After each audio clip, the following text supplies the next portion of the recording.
Students, today we are going to solve again non-homogeneous differential equation. But कहानी में twist ये है कि आज का जो हमारा नॉन होमोजीनियस डिफरेंशियल इक्वेशन है उसके राइट हैंड साइड में कुछ और फंक्शन है, एक्सपोनेंशियल फंक्शन नहीं है।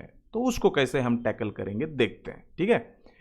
तो आज का डिफरेंशियल इक्वेशन है d2y by dx square minus y is equal to 2 plus 5x। तो देखिए राइट साइड में जीरो नहीं है, इसका मतलब ये होता है कि ये होमोजीनियस नहीं है और ये नॉन होमोजीनियस है, इसलिए इसका एक पर्टिकुलर पैटर्न होता है सॉल्यूशन लिखने का। फर्स्ट वीडियो में मैंने बताया है आपको कि वो वैसा क्यों किया जाता है, बट यहां पर अब हम उस चीज को रिपीट नहीं करेंगे। हम डायरेक्ट इसका सॉल्यूशन जिस तरीके से उसकी प्रोसीजर होती है उस प्रोसीजर से लिखेंगे, ठीक है। तो सबसे पहले हम लिखेंगे इसका ऑक्सिलरी इक्वेशन।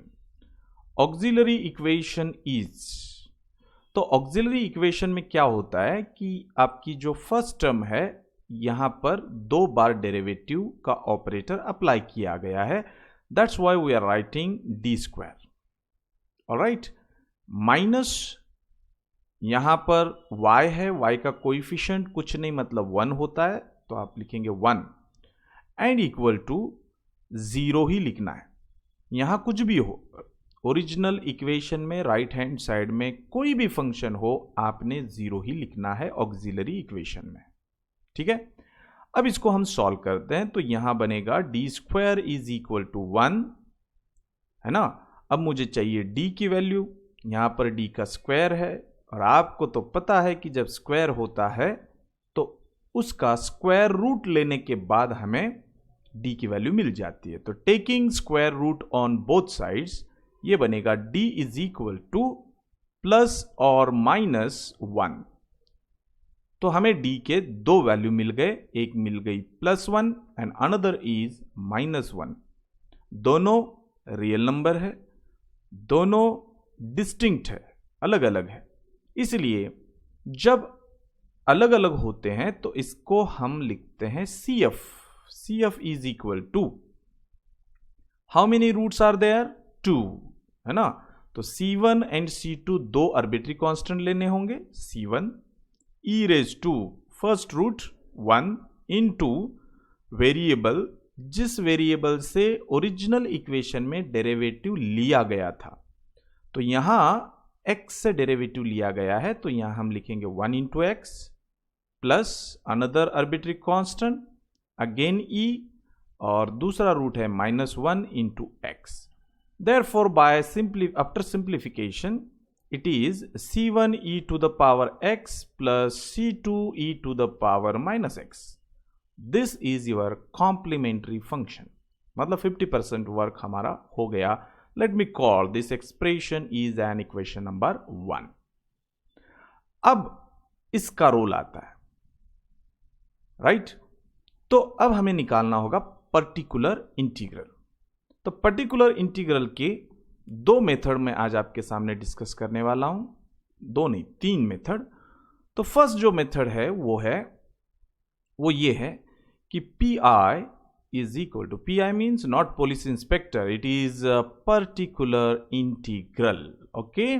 तो यहां पर हम लिखेंगे 1 अपान,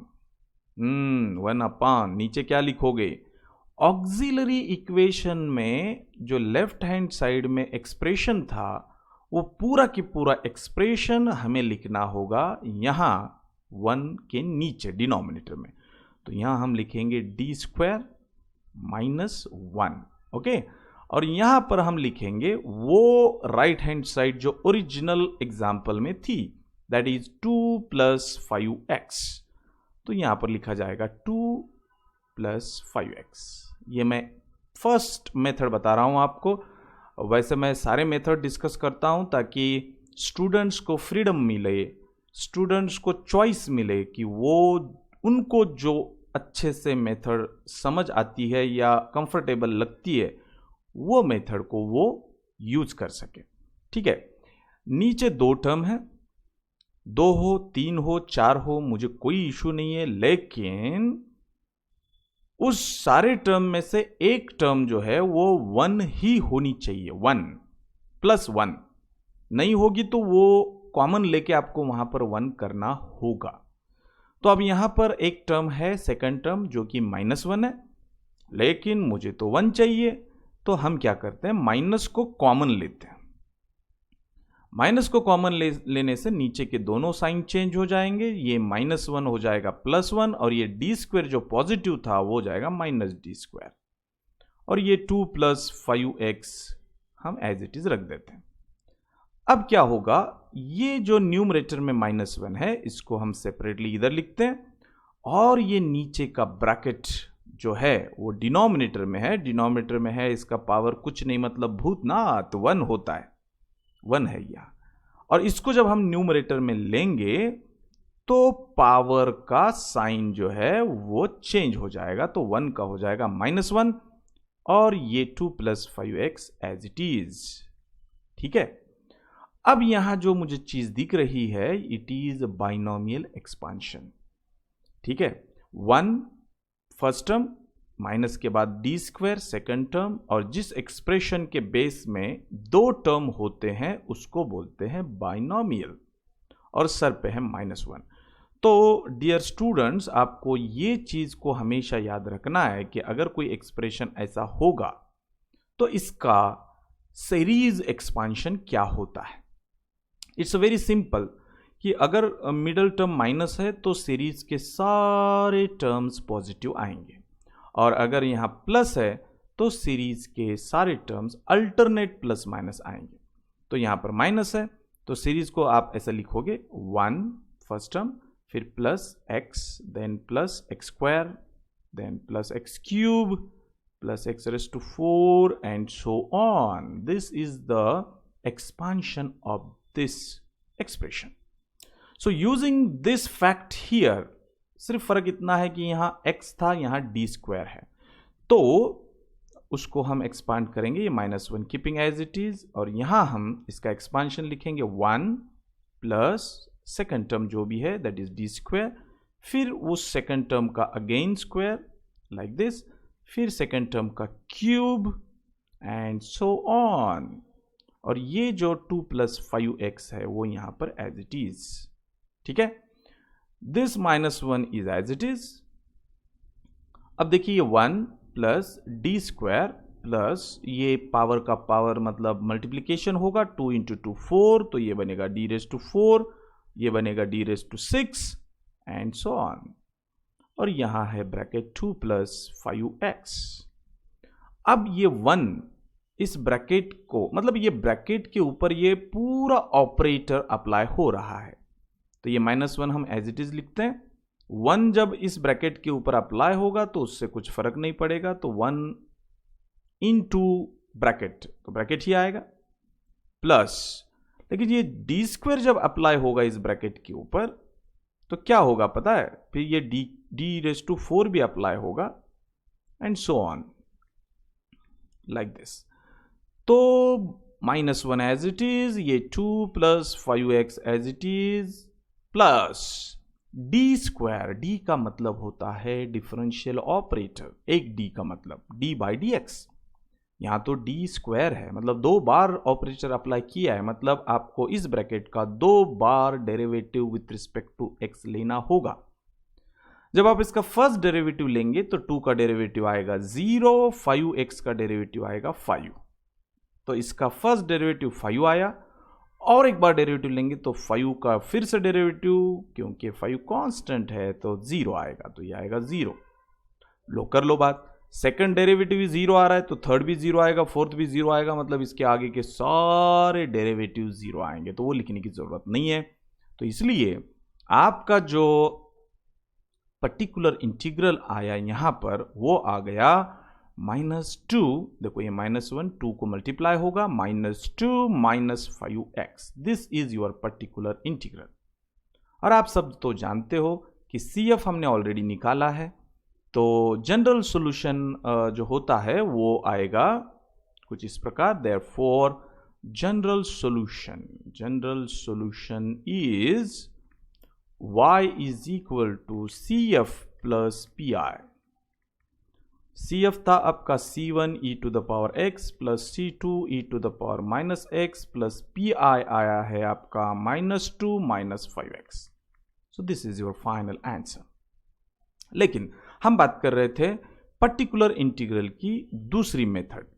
तो now I am interested to state a very important and very easy method. लेकिन ये मेथड सिर्फ तभी इस्तेमाल होगी जब राइट हैंड साइड का फंक्शन पॉलिनोमियल होगा। पॉलिनोमियल जानते हो आप क्या होता है? जिसमें कांस्टेंट प्लस x का स्क्वायर, x का cube, x raise to 4 like that. मतलब एक्सप्रेशन में x का पावर पॉजिटिव इंटीजर दिखना चाहिए, तभी ये इस्तेमाल होगा। तो अब मैं बताता हूं कि आपका जो इक्वेशन था वो इक्वेशन ऑपरेटर फॉर्म में अगर हम लिखते हैं तो ऐसा था, देखिए 2 + 5x, ये ओरिजिनल था। और अब आपको निकालना है पर्टिकुलर इंटीग्रल, और राइट साइड में है लीनियर पॉलिनोमियल, मतलब x का हाईएस्ट पावर 1 है। जरूरी नहीं कि 1 ही रहे, स्क्वायर की टर्म भी यहां चल सकती है, क्यूब की टर्म भी होगी तो भी चलेगा, कोई इशू नहीं है, बट पॉलिनोमियल होना चाहिए। ठीक है, तो देखिए आपका जो PI है, PI ये कैसे रहेगा? क्योंकि राइट साइड में लीनियर पॉलिनोमियल है तो आपका PI भी लीनियर पॉलिनोमियल ही रहेगा। इसलिए हम पॉलिनोमियल को लिखते हैं a कांस्टेंट रहेगा जो मुझे फाइंड आउट करना है, और b इंटू x। अगर आपकी right hand side quadratic polynomial होगी तो आपका PI भी क्वाड्रेटिक पॉलिनोमियल में लिखा जाएगा, लेकिन उसमें कांस्टेंट a b c लेंगे आप, और उस a b c कांस्टेंट को हमें डिटरमाइन करना है। तो अभी यहां लीनियर पॉलिनोमियल है, दैट्स व्हाई हमने PI को जनरल लीनियर फॉर्म में लिखा। आंसर ऐसा ही आएगा। अब बस पता करना है कि a की वैल्यू क्या होगी और b की वैल्यू क्या होगी। अब इसको हम y बोल देते हैं क्योंकि ये वैसे भी सॉल्यूशन ही होता है। इस y को हम सब्स्टिट्यूट करेंगे इस ओरिजिनल में। तो आपका फ्रॉम इक्वेशन 1, तो ये था d² -1, y की जगह आपने लिखना है a + bx equal to 2 + 5x। अब देखिए d² अप्लाई होगा a + bx के ऊपर, -1 मल्टीप्लाई होगा a + bx के ऊपर, और इक्वल टू आपको मिलेगा 2 + 5x। अब d² का मतलब इसका 2 बार डेरिवेटिव लेना है। फर्स्ट डेरिवेटिव में a 0 हो जाएगा, bx का फर्स्ट डेरिवेटिव b आ जाएगा, फिर उस b का अगेन डेरिवेटिव लेंगे तो 0 आ जाएगा। तो यहां डेरिवेटिव आ गया 0, और ये जब मल्टीप्लाई होगा तो -a - bx equal to 2 + 5x। Alright, तो इसको हम कुछ ऐसा लिखते हैं, -a एक ब्रैकेट में plus -b into x is equal to 2 + 5x। Left side में लीनियर पॉलिनोमियल, राइट साइड में लीनियर पॉलिनोमियल, और दोनों पॉलिनोमियल इक्वेट हो रहे हैं, इसका मतलब करस्पॉन्डिंग टर्म्स भी इक्वल होंगे। तो यहां की जो ये फर्स्ट कांस्टेंट टर्म है वो इक्वेट हो जाएगी 2 के साथ, therefore -a equal to 2, this implies a is equal to -2, और ये x का जो कोएफिशिएंट है वो लेफ्ट साइड में है -b, और राइट साइड में x का कोएफिशिएंट है 5, तो इसलिए आपका b का आंसर आएगा -5। अब आपके a और b के वैल्यू डिटरमाइन हो गए। इस a और b के वैल्यू को आप इस जनरल फॉर्म में रख देंगे तो आपको PI मिलेगा। PI is equal to a की वैल्यू है -2 माइनस b की वैल्यू है -5, तो ये -5 इंटू x। देखिए एग्जैक्टली हमारा पर्टिकुलर इंटीग्रल उतना ही आया जितना हमने पुराने मेथड से निकाला था, लेकिन पुराने मेथड से ये मेथड मुझे पर्सनली इजी लगती है। मर्जी आपकी, आपको मेरा काम है बताना सारी चीजें, आपने सुन लेना है, समझ लेना है और आपको जो ठीक लगे वो कर देना है। ठीक है, अब मैं बताने जा रहा हूं पर्टिकुलर इंटीग्रल निकालने की थर्ड मेथड। कंफ्यूज मत होइए, मैं एज अ टीचर आपको तीनों मेथड एक्सप्लेन कर रहा हूं। आपको एग्जाम में तीनों मेथड नहीं लिखना है। वैरायटी मैं दे रहा हूं आपको, लेकिन आपको एग्जाम में इन तीनों में से एक ही मेथड को लिखना होगा। ठीक है, तीसरा मेथड यह है कि P I is equal to 1 upon वो left hand side auxiliary equation का लिखना है नीचे, और राइट साइड का जो था फंक्शन वो आपने यहां लिख देना है। उसके बाद क्या होगा, अगर आप इस डिनोमिनेटर के पॉलिनोमियल के फैक्टर्स बना सकते हो तो फैक्टर्स बनाइए। तो इसके फैक्टर आएंगे d-1 d+1। ठीक है, अब उसके बाद आपको पता है क्या होगा, ये bracket as it is 2 + 5x।